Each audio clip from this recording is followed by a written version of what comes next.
हिंदुस्तान की market capitalisation Hong Kong से आगे पहुंच चुकी है और फ्रांस के अंदर बेरोजगारी बढ़ने की संभावना है। हिंदुस्तान के मल्टी डायमेंशनल पॉवर्टी इंडेक्स में काफी कमी है।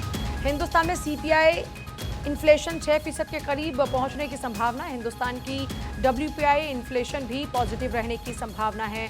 अमेरिका में ब्याज दर स्थिर रहने की संभावना है और यूरोप में ब्याज दर में कोई बदलाव ना होने की संभावना है। वहीं जर्मनी में अनएम्प्लॉयमेंट बढ़ने की संभावना है। सिल्वर प्राइसेस कम होने की भी संभावना है।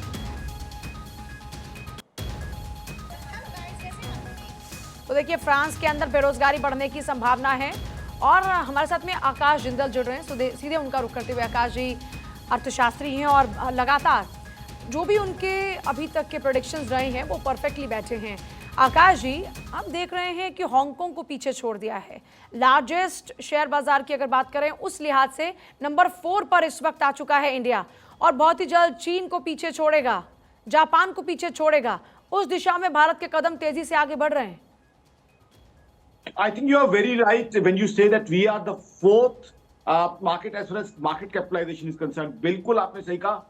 मार्केट कैपिटलाइजेशन यानी टोटल वैल्यू ऑफ शेयर्स के हिसाब से हिंदुस्तान क्लियरली नंबर 4 पहुंचा है। मंडे को, वो भी उस दिन जिस दिन हमारे यहाँ परम पावन प्राण प्रतिष्ठा हो रही थी, उस दिन 4.33 ट्रिलियन यूएस डॉलर हमारी मार्केट कैपिटलाइजेशन पहुंची है। तो ये बताती है प्रधानमंत्री मोदी के नेतृत्व में हिंदुस्तान किस तरीके से तरक्की कर रहा है। अब हमसे आगे मार्केट कैपिटलाइजेशन में क्या है? मात्र यूएस, चाइना, जापान, यानी कि बड़ी बड़ी इकोनॉमी जैसे जर्मनी, यूके, ऑस्ट्रेलिया, सब हमसे पीछे है मार्केट कैपिटलाइजेशन में। तो ये हिंदुस्तान की तरक्की बताता है।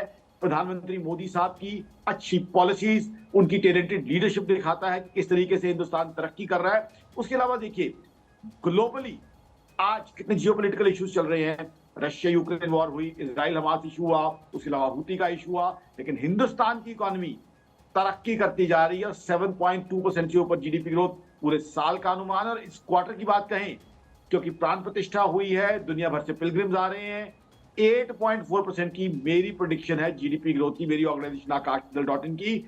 और जीएसटी कलेक्शन इस महीने 2 लाख करोड़ होने की संभावना है, क्योंकि प्राण प्रतिष्ठा से पहले तो पूरे हिंदुस्तान में कार्यक्रम हुए हैं। उन कार्यक्रमों के कारण बहुत ज्यादा इकोनॉमी को बूस्ट मिला है। तो कहीं ना कहीं हमारे देश की इकोनॉमी बहुत बढ़िया चल रही है, बहुत अच्छी चल रही है। रियल एस्टेट की बात करें, यमुना एक्सप्रेसवे की हो, चाहे बठिंडा में भुट्टो कैंचियो की बात हो, या चंडीगढ़ ट्राई सिटी की बात हो, बहुत अच्छी ग्रोथ जो है आने वाले समय में देखने की उम्मीद है। उसके अलावा मेरा ये मानना है कि हिंदुस्तान की इकोनॉमी आने वाले 3 से 4 साल में डेफिनेटली थर्ड बिगेस्ट इकोनॉमी बनने की संभावना रखती है। जिस तरीके से हमारी इकोनॉमी बढ़ रही है, जिस तरीके से हमारी कंजम्पशन और बाइंग का डेटा आ रहा है, और जिस तरीके से अमेरिकन और यूरोपियन इकोनॉमीज इनमें से कुछ रिसेशन, कुछ स्लो डाउन का शिकार हो रही है। बहुत शुक्रिया आकाश जी आपका इस पूरी बातचीत के लिए। तो प्राण प्रतिष्ठा के दिन जिस तरीके से भारत ने एक नए आयाम को गढ़ा है, जाहिर तौर पर यह शुभ संकेत हैं।